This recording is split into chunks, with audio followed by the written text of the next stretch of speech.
Bien, la estructura do while, hacer mientras, es precisamente la que nos va a permitir que ejecutemos un conjunto de sentencias hasta que se cumpla una condición. Lo importante acá es que la condición siempre se va a disponer luego que se dispongan ese conjunto de sentencias que queremos que se ejecuten. Así que, sin más, vamos directamente al código y lo verificamos. Bien, acá estamos entonces dentro de nuestro archivo master JavaScript. Bien, y directamente vamos entonces a simular una pequeña aplicación. Vamos a crear una pequeña tabla de multiplicar y así ponemos de manifiesto todo lo que hasta el momento hemos venido verificando. Vamos a ello. Vamos entonces a simular, vamos a colocar primero que nada que vamos a crear una tabla de multiplicar, ¿ok?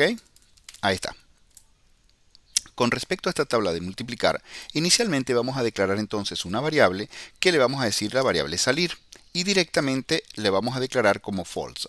Esta es la variable que de alguna forma va a controlar el hecho de si nosotros deseamos o no que se ejecute la operación dentro de nuestro ciclo. Por lo tanto, vamos aquí a crear nuestro bucle valiéndonos directamente de la estructura do while. Para ello, vamos entonces a ejecutarla. Bien.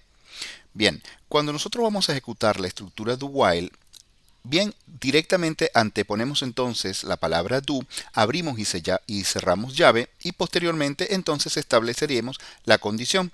La condición va a ser que en este caso la variable salir sea exactamente igual o estrictamente igual a false. Entonces, acá adentro, todo el bloque de código se va a ejecutar mientras esta variable sea falsa. Evidentemente, como la declaramos en falsa, ella inmediatamente va a poder ingresar y va a ejecutar sus instrucciones. Por lo tanto, vamos entonces a crear este simulacro de aplicación. Bien, vamos a crearnos entonces una variable que le vamos a llamar número o número tabla, vamos a llamarle así, número tabla.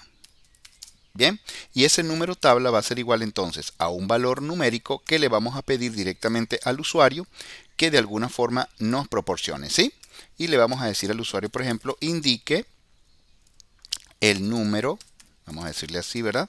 El número de la tabla deseada. ¿Vale? Y acá le vamos a inclusive indicar que directamente esta tabla podrá ser del 1 al 10. Ahí está. Eso es lo que le vamos a preguntar al usuario.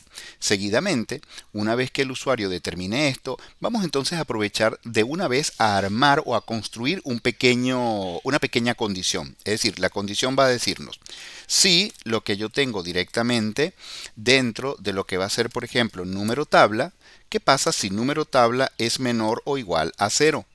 O, ¿qué pasa si número tabla es exactamente, en este caso, mayor de 10? Entonces, ¿qué es lo que va a hacer nosotros? Nosotros no vamos a permitir que el usuario ejecute o una tabla menor o igual a 0 o una tabla superior a 10. Entonces, en este caso, le vamos a enviar al usuario un pequeño mensaje donde le vamos a indicar debe seleccionar tabla, ¿verdad?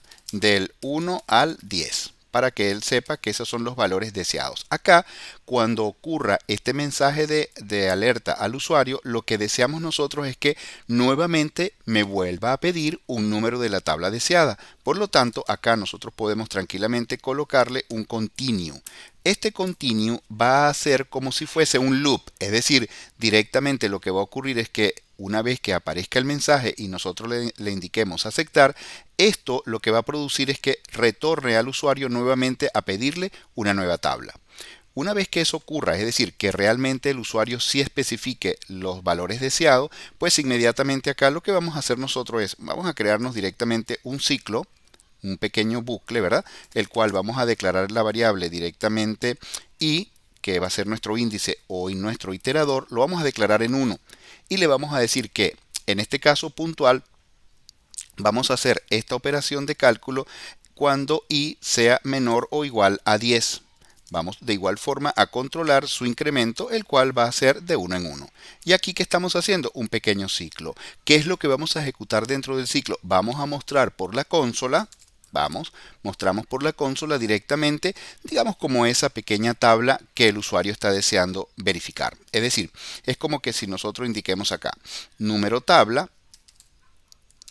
¿Ok? Número tabla, digamos, en este caso, como lo que estamos haciendo es concatenando, vamos acá directamente a indicarle que vamos a multiplicarla.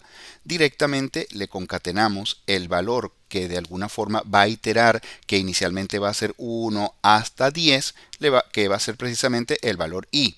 E inmediatamente le vamos a concatenar, bueno, puntualmente el signo de igualdad, y acá es donde vamos a concatenarle la operación. ¿Cuál es la operación? Bueno, el número tabla, que es el especificado por el usuario, ¿vale? Lo vamos a multiplicar específicamente por el valor de i, que como bien sabemos va a ir iterando de uno en uno, desde 1 hasta 10. Entonces, eso es lo que va a aparecer directamente acá. Luego, ¿qué le vamos a decir? Bueno, una vez que esto ocurre, lo que le vamos a preguntar al usuario es, hey, dime si realmente deseas continuar, o vamos a decirle que si desea salir. En este caso lo vamos a hacer precisamente con un confirm, que ya sabemos, y acá le vamos a preguntar al usuario, ¿desea salir? Aquí le vamos a hacer entonces esta pregunta al usuario. Bien, entonces, si el usuario dice que desea salir, automáticamente dentro de la variable se va a almacenar un valor booleano. Acuérdese que es true o false. Si él desea salir, se almacenará un true y por lo tanto esto no va a cumplirse, ya que esta variable tiene un valor distinto al que el que está especificándose en la condición.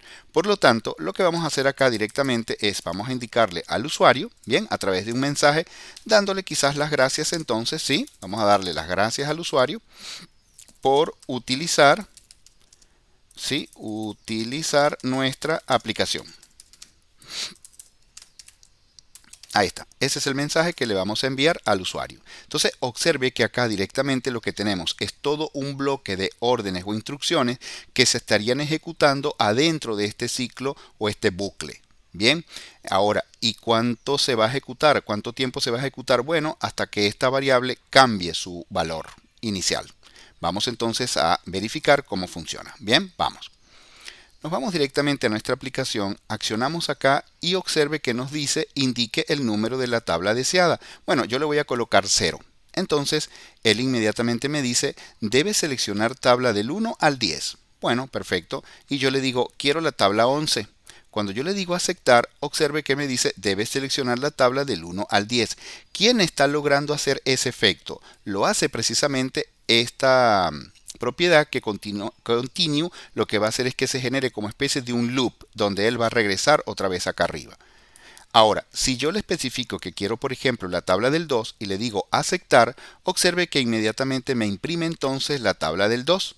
Si yo le digo a él, porque fíjese lo que me dice acá, desea salir, yo le voy a decir que no quiero salir. Cuando yo le digo acá que no quiero salir, observe que me vuelve a preguntar entonces qué tabla yo deseo. Si yo le digo quiero la tabla del 10 y le digo aceptar, observe entonces que me genera la tabla del 10 y nuevamente me pregunta que si deseo salir. Si yo le digo que sí, que deseo salir y le digo acá aceptar, observe entonces que me dice gracias por utilizar nuestra aplicación. Por lo tanto, acá lo que se evidenció entonces es cómo funciona el ciclo do while. En este caso, observe qué interesante, que de alguna forma, valiéndonos de esta estructura do while, es importante que comprendamos el hecho de que ejecutamos o tenemos la posibilidad de ejecutar toda una cantidad de sentencias, pero estas se van a ejecutar siempre y cuando la condición se cumpla. Cuando la condición sea diferente, pues inmediatamente nos salimos de ese bucle. Así que, hasta la próxima.